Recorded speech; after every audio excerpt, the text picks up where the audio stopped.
Simulan na natin ang kwento. Kinabukasan, habang mainit ang sikat ng araw, si Ipo ay tuloy-tuloy na naman ang training sa pagtakbo ng mabilis para sa laban.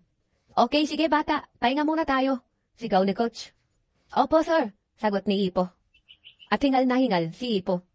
Nagkausap kami ni Dr. Yamaguchi kahapon, wika ni Coach. Yamaguchi?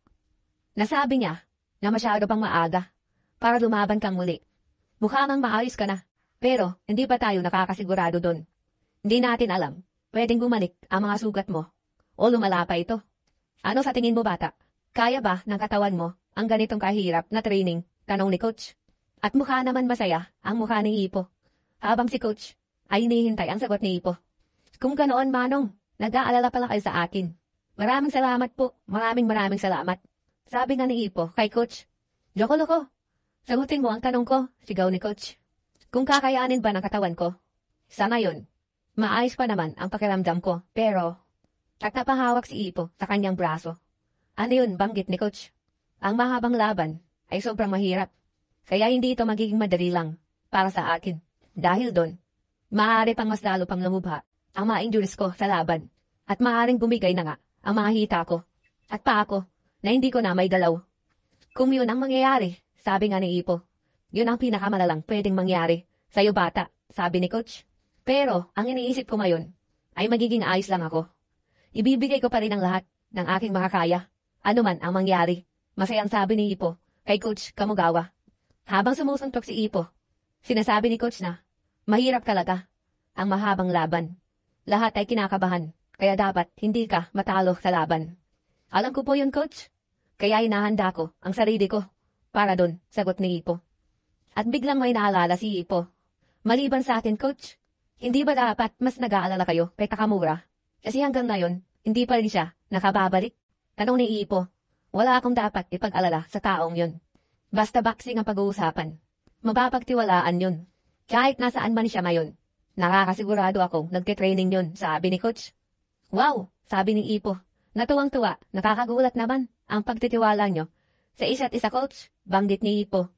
Siguro, baka, ibig kong sabihin, malamang, nagtitraining nga ngayon yun. Ang sabi ni Coach na nahihiya. Pero sa kabilang banda, nakabuti na rin ito dahil nakakapag-focus lang tayo sa'yo bata. Tara na, sigaw ni Coach. Opo, sigaw ni Ipo. At nagsimula na ulit ng pagtakbo si Ipo. Kahit na, nagtataka ko kung saan ba talaga nagpunta si Takamura. Ang sabi sa isip ni Ipo habang tumatakbo. At sa ibang lugar, Nausan, meron tayong malaking problema. Nausan, sigaw ng dalawang lalaki. Ano yun? Meron bang nangyari? Sagot ni Nausan. O sa kilala nating pangalan na Yamada Tsukamichi. Ang truck ng matanda ay nahulog sa kanal, sabi ng dalawa. Ano? Kailangan natin agad siyang matulungan, sigaw ni Tsukamichi. At hindi makapaniwala ang matanda sa nakikita niya. Ano to? Totoo ba itong nakikita ko? Sabi ng matanda. Dahil binubuhat lang ng isang tao ang gulong ng truck niya na nahulog sa kanal. Iho, maraming salamat. At natulungan mo ako sa truck ko na may balik sa daan. Maraming salamat, tuwang-tuwa. Sabi ng matanda. Wala naman iyon, Manong. Sagot nito na tinulungan ang matanda. Paano ba kita mababayaran? Tanong nito. Huwag na po kayong mag-alala. Kailangan ko pong ipagpatuloy ang pagtakbo ko, Manong, kaya aalis na ako, sagot nito. Sobrang nakakabilib naman na meron kang sobrang lakas ng katawan. Ano bang trabaho mo? Ang trabaho mo ba ay kinakailangan ng ganyang kalakas na katawan? Tanong ni Manong. At napatigil ito sa tanong ni Manong. Oo, tama ka sa sinabi mo tanda. Kailangan talaga na maging malakas ka para dito. Ang trabaho ko ay ang pagiging champion. Ngiting sagot ni Takamura na siya ang tumulong sa matanda. Manong Miyamoto, okay lang ba kayo? Sigaw ng grupo ni Tsukamichi. Ano? Okay na yung truck nyo? Matapos naming maghanap ng makakasama para tumulong sa inyo, sabi ng mga bata. Oh, okay na ako ngayon. Meron isang lalaki na tumulong sa akin. Ang sabi niya ay isa daw siyang champion. Kaya nga sa isip ko na siguro galing siya sa gym nila Naosan. Ganito ang estilo ng kanyang buhok. Pagkikwento ng matanda kila Naosan. At nahila niya lang yan na mag-isa pagtataka ng isang bata. Sa tingin ko baka isa siyang pro wrestler. Sabi naman ng isa, champion na malaki ang buhok at kayang gawin ang ganitong imposibleng bagay. Isang tao lang ang nasa isip ko ngayon. Pero, malamang, hindi siya yun. Imposibleng mapadpad siya dito sa lugar namin. Sabi nga sa isip ni Sokamichi. At kinagabihan sa Kamugawas Gym. Seryoso pinapanood nila Ipo at coach ang laban ni Karasawa. Wow! Napakagandang kanan naman yun, sabi ni Manager Yagi. At napakaganda ng bawat timing niya. Habang si Ipo ay nanonood lang. Bukang sanay siya sa malayuan na laban. Mula simula hanggang matapos, ginagamit niya ang footwork niya para makalayo sa laban. Alam na alam niya gamitin ang buong ring. At ginagamit niya ito para hindi makaatake at hindi makapasok ang kalaban niya sa malayuan na laban. Kung titignan natin ang estilo ng batang to sa laban, parang siyang sabi ni Coach. Parang sila Hayami at Saiki. Hindi ba? Tama ako, Coach, sabi naman ni Ipo. Hayami at si Saiki, ang footwork na mga yon ibang klase. Namumblema talo sa kanila nun. Gusto mo bang masira agad ang mga victim nila? Si Ipo ay nakakagawa ng paraan para kumagat sa pain, para maakit sila. Pero sa tingin ko, iba siya. Hindi siya madaling makukuha sa ganun klaseng taktika.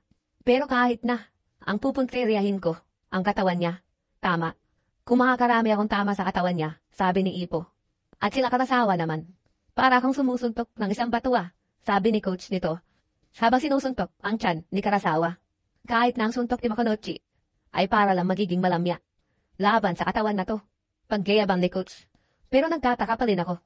Hindi ko maisip kung anong pakiramdam ng suntok na manggagaling kay Makonochi. Pero sa tingin ko, isang suntok na kailanman ay hindi ko pa nararamdaman sa buong buhay ko. Ang kakayanin ko lang na suntok siguro, mga 5 o 6. Kung makorner ako ni Ipo at makasuntok ng marami. Ano yung mga sinasabi mo? Natatakot ka ba? Sabi ni Coach. Hindi ba sabi mo, walang makakapigil sa footwork mo? Hindi nila gagawin yon sa simula o sa kalagitnaan ng laban. Malamang, sa pangahuling round ng laban. Gagamitin ko ang footwork ko sa buong laban. At patataasin ko pa ang mga puntos ko, sabi ni Karasawa. Pero, kung subukan mong bagalan sa dulo, sabi ni Coach. Susubukan nun na dumikit sa akin para magawa niya ang jet zero niya. Para tapusin ako, sabi naman ni Karasawa. Pero, hindi ba? Yun na siguro ang oras para may pakita ko ang lakas ng loob ko. Karasawa, pagkagulat ni Coach sa sinabi niya. At yun ang hinihintay kong mangyari para makagawa ko ng counter sa kanya. Kahit na hindi siya mapatumba doon, sisiguraduhin ko naman na magkakapalit kami ng sitwasyon. Kung magagawa akong manatiling buhay, kung kakayanin ko na nakatayo pa rin hanggang sa dulo ng laban, ako ang mananalo. Sabi nga ni Karasawa na determinado. At matapos nun, ay lumabas na nga sa gym si Karasawa at may nag-aabang sa kanya sa labas. Ikaw pala, Tsugumi. Gusto mo ba maglaro tayo ng video game? Sabi ni Karasawa. Siguro sa ibang araw na lang. Pagtapos na lang ng laban mo. Ano ka ba? Dapat hindi ganyan ang mga bata, sabi ni Karasawa. Pero ang sabi kasi ng papa ko, sagot ng bata. Ikaw lang ang nag-iisang pag-asa namin. Kaya naman ginagawa niya lahat para maging isa kang kampyon. Ah, si Coach. Alam ko na, sabi ni Karasawa. Napakatagal kong hinintay to. Na makumbinsi si Coach na lumaban sa napaka-imposibleng title match na ito. Sa kabila ng sikap at gabay ni Coach, malaking sugal pa rin itong laban na to. Kaya, medyo may takot ako. Pero hindi ka ba natatakot sa lalaking yon na napakalakas niya? Hindi ba, sabi ng bata. Kaya nga, napakalaking sukal tong gagawin ko. Meron o wala, sabi nito, sabay ngiti sa bata. Kung manalo ako, ang mga bagay, dito, maaaring umayos at maraming pwedeng mangyari. At ang bawat isa ay gaganda. Ang hinaharap, makikilala ang gym na ito. Nawala na ng pag-asa si Coach. Simula nung nagretiro, si Sanada. Pero kahit ganun man, hindi niya ito ipinapakita sa atin. Pero mapapansin mo sa kilos niya. Habang tumatagal, nawawala na ng sigla ang gym na to. Hindi ko maisip kung anong pwede kong gawin para mabago yun. Mahal ko ang gym na ito. At alam ko na umaasa na malaki si Coach sa atin. Kaya nga, napagdesisyonan ko na gawin ito, wika ni Karasawa. Pero hindi ka ba natatakot? Tanong ng bata. At napatingin si Karasawa. Kung napakalaking sugal sa'yo, kung gagawin mo, hindi ba malitla ang tsansa mo na manalo dito? Sabi ng bata. At napaisip na dito si Karasawa. At tinapit nito ang ulo ng bata. Bata ka pa nga talaga, sabi na lang ni Karasawa. Magiging maayos din ang lahat sa atin. Gawin mo ang lahat na makakaya mo, ngiting sabi ng bata.